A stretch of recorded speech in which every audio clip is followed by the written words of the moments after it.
But the representation comes from different social groupings, from different social orders, structures, from corporations, from estates, as well as from municipalities.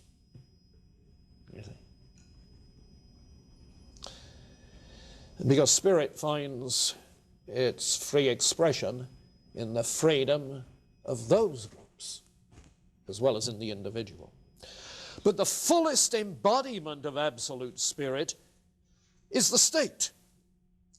The fullest manifestation of freedom is the sovereignty of the state. And it's in that sort of way that his philosophy of history develops.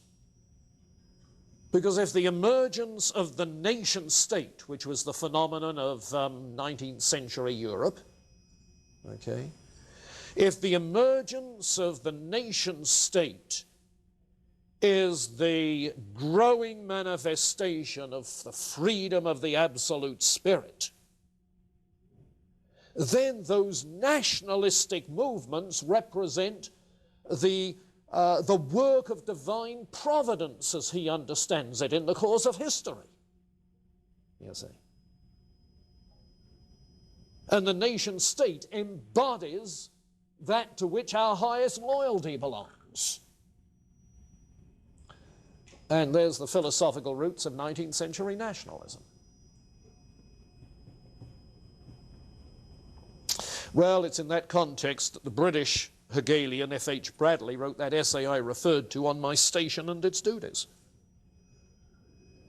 You see, my duty is to fulfill the expectations that society has for me. My duty, overriding everything else, is to my family, and beyond that, to my nation, you see, and beyond that, to the absolute, to God. Well, and this affects then his view of things like war.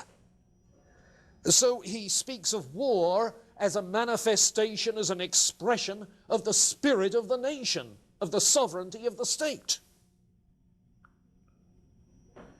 War is what helps to develop the spirit of a nation.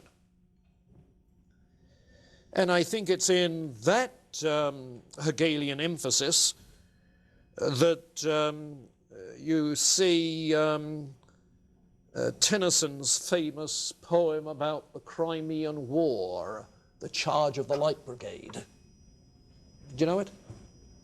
I remember I had to memorize it in school as a kid. And I don't remember all of it.